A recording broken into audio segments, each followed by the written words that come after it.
Hello viewers, অচেতনতার free coaching চ্যানেলে তোমাদের সকলকে স্বাগত জানাই। আজকের এই ভিডিওতে তোমরা যারা ক্যালকাটা ইউনিভার্সিটিতে বিএ হিস্ট্রি অনার্সে থার্ড সেমিস্টারে পড়ছো, তোমাদের যে DSCC 4 অর্থাৎ মধ্যযুগের ইউরোপ এই পেপারটির 5 নম্বর একটি টিকা প্রশ্ন, মধ্যযুগে ইউরোপে জাদুবিদ্যা বা ম্যাজিক সম্পর্কে টিকা লেখো। উত্তরটি তোমরা এইভাবে লিখবে: সারা বিশ্ব জুড়ে জাদুবিদ্যা নিয়ে রয়েছে অপার কৌতূহল। প্রাচীন সব জাতিগুলোর মধ্যে জাদু ও মন্ত্রের প্রচলন ছিল। আদিম মানব জাতির কাছে জাদু ছিল ধর্মের অঙ্গ। প্রকৃত বা অপ্রাকৃত ঘটনাকে অলৌকিক উপায়ে নিয়ন্ত্রণ করার নামই হলো জাদুবিদ্যা। জাদুবিদ্যায় মূলত তিনটি বিষয় থাকে: মন্ত্র, মন্ত্রপুত বস্তু ও মন্ত্রাচার বা বিশেষ কাজ।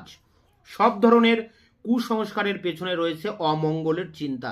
অর্থহানি, স্বাস্থ্যহানি, শাস্তিভোগ, বিচ্ছেদ, বিড়ম্বনা, বিপদের আশঙ্কা থেকে অমঙ্গল চিন্তা জন্ম নেয়।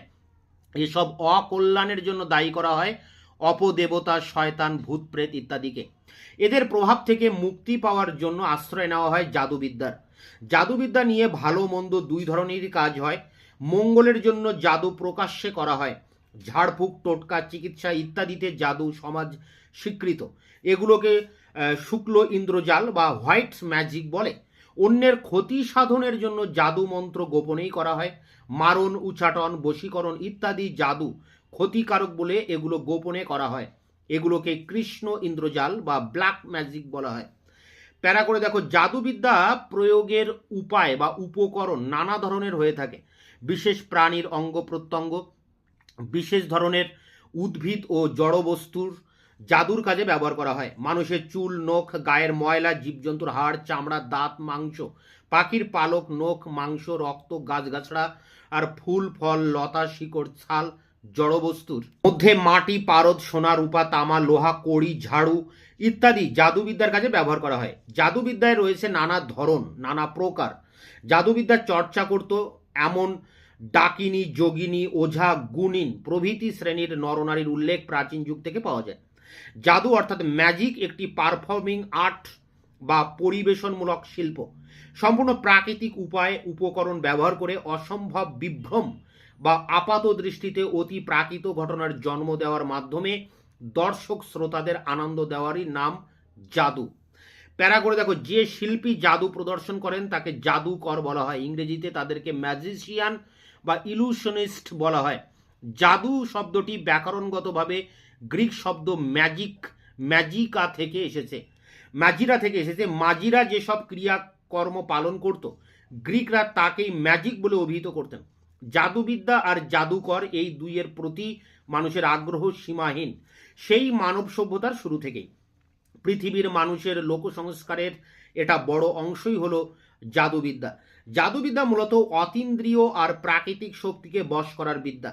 অনেকে অশিক্ষিত মানুষকে ভয় ভীতি প্রদর্শন করতে বা তাদের অনুসারী বানানোর জন্য প্রাচীনকাল থেকে বিভিন্ন ধর্ম ও ধর্মীয় সম্প্রদায়ের অনুশীলনকারীদের ব্যবহার করত। কখনো অদৃশ্য বা অস্বচ্ছ বায়বীয়, আবার কখনো বা বাস্তবসম্মত স্বপ্রাণ মানুষ বা জীবের আকারে এসব ভূত বা প্রেতাত্মার সঙ্গে যোগাযোগ স্থাপন করে ভবিষ্যৎবাণী বা কোনো কাজ করার বিদ্যাকে ব্ল্যাক ম্যাজিক বা নেক্রোম্যান্স বা কালো জাদু বলে। প্যারা করে এটি শেষ প্যারা। এক একটি গোষ্ঠী বিভিন্ন কাল্পনিক ভূত, প্রেত বা অশুভ আত্মার আরাধনা করত আর নিজেদের প্রয়োজনে এই আত্মাকে ব্যবহার করত। এই বিশ্বাসের চর্চা মূলত ছিল আফ্রিকানদের মধ্যে, তাই বিশ্বজুড়েই এটি আফ্রিকান ব্ল্যাক ম্যাজিক বা কালো জাদু নামে পরিচিত। এমনকি এখনও এ বিদ্যার গোপন অনুসারীরা তাদের চর্চা চালিয়ে যাচ্ছে। বিভিন্ন সময়ে বিভিন্ন সমাজবিদ আর নৃতত্ত্ববিদগণ সমাজে প্রচলিত জাদু বিধানগুলো পর্যালোচনা করে তাদের বিভিন্ন শ্রেণীবিভাগ করার চেষ্টা করেছেন। যেমন স্যার জেমস জর্জ ফ্রেজারের মতে জাদুবিদ্যার বিধানগুলো প্রধানত দুই রকমের। এক, এই জাদু বিধান সর্বকালে সব দেশে ধ্বংসের উদ্দেশ্যে ব্যবহৃত হয়েছে। এখানে শত্রুর প্রতিমূর্তি যেমন মোম, কাঠ, মাটি, কাপড়, ছবি ইত্যাদি তৈরি করার পর পুড়িয়ে বা ছুরি দিয়ে কেটে ধ্বংস করা হয়। ধারণা এই যে মূর্তিটি যে যন্ত্রণা পাচ্ছে, শত্রুও তেমন যন্ত্রণা বা আঘাত পাচ্ছে। এটাকে ব্ল্যাক ম্যাজিক বলে।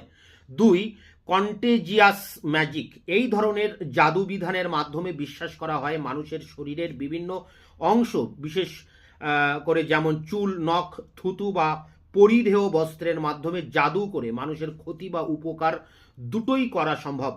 জাদুবিদ্যা প্রধানত 3 ধরনের: সৃজনধর্মী জাদু বা হোয়াইট ম্যাজিক, 2 প্রতিরোধক জাদু, 3 ধ্বংসাত্মক জাদু বা ব্ল্যাক ম্যাজিক। এই ছিল ইউরোপে জাদুবিদ্যা, তার উপরে 5 নম্বরের টিকা প্রশ্নের উত্তর। তোমরা এটা সংগ্রহ করে পরীক্ষার প্রস্তুতি নাও। দেখা হচ্ছে অন্য কোনো ভিডিও ক্লাসে, ততক্ষণে চ্যানেলকে সাবস্ক্রাইব করে রাখবে। ভিডিওটি ভালো লাগলে অবশ্যই একটা লাইক দেবে।